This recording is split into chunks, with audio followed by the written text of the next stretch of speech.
జై శ్రీమన్నారాయణ. జై జై శ్రీమన్నారాయణ. ఇది ఒక విచిత్ర గాథ. చాలా కాలం క్రిందట జరిగిన బహు ప్రాచీనమైన గాథ. అది ఒక అపూర్వ వ్యక్తి గాథ.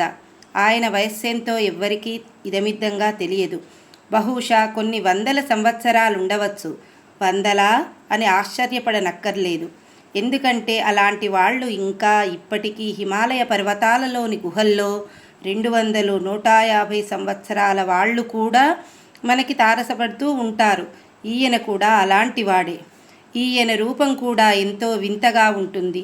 తెల్లగా హిమాలయ పర్వత శిఖరాగ్రాల్లాగా నెరిసిన తల, నీరెండలో వెండిలా తలతళ మెరిసే నీరెండలో ఎండి కనుబొమ్మలు, అంతకంటే తెల్లగా పట్టువలే హిమశృంగాలపైన తేలే మేఘాల్లాగా పైపైకి జడలు, పొడుగాటి మంట కొసలాగా వ్యాపించిన గడ్డం, ఆయన నుదురు మీద ముడతలు చూస్తే పర్వతాలలో ప్రవహించే నదిపాయలలాగా జాళ్లుగా అల్లుకున్న రేఖల్లాగా అతి ప్రాచీనమైన ఆయన వయస్సును కొట్టవచ్చినట్టుగా ప్రతిబింబిస్తున్నవి.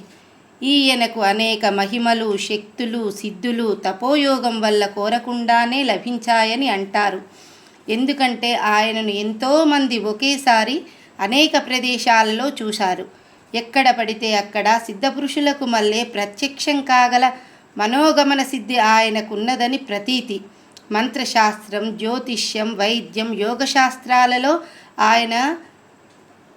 ఆయనకెంతో తెలుసో ఆయన విజ్ఞానం అగాధం, అపారం. అలా చూస్తే అన్ని విధాలా ఆయన ఒక అపూర్వ వ్యక్తి, అసాధారణ పురుషుడు.